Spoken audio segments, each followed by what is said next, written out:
পবিত্র কোরআন ওরে এর ডর নাই দোনো জাহান দোনো জাহান আল্লাহর ইয়া প্রিয় বন্ধু ওই আজমিরি ওলি তাশরীফ আনলেন যখন এবার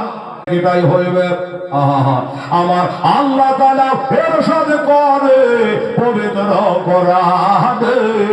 ওরে এর ডর নাই দোনো জাহান দোনো জাহান আল্লাহর ইয়া প্রিয়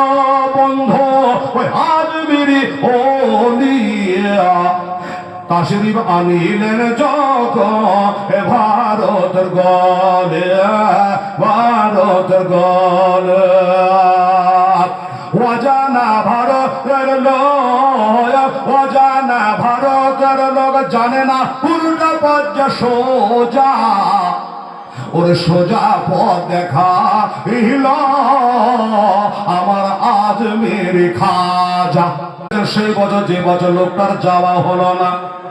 ওই যে 300 টাকা দান করে হজে যাওয়া হলো না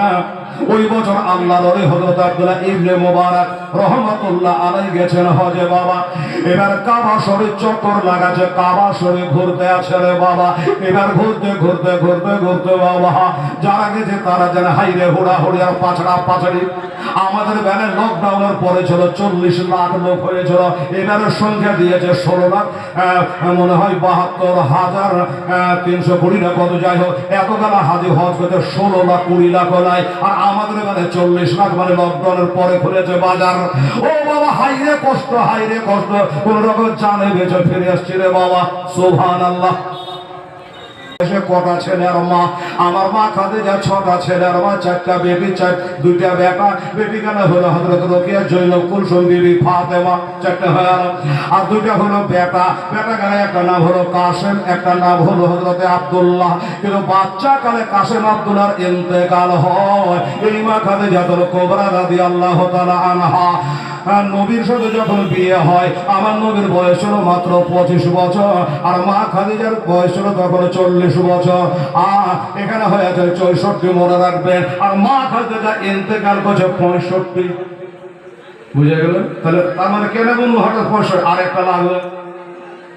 মা খাদিজা 65 বাবা ইন্তেকাল হয়ে গেছে ও দাদুরা ভাই আমার আম্মা জানেন আরে মা খাদিজার জান্নাতের গ্যারান্টি আছে রে মা খাদিজা ইন্তেকালের আগে বলেছিল স্বামী গো ইয়া রাসূলুল্লাহ ইয়া হাবিবাল্লাহ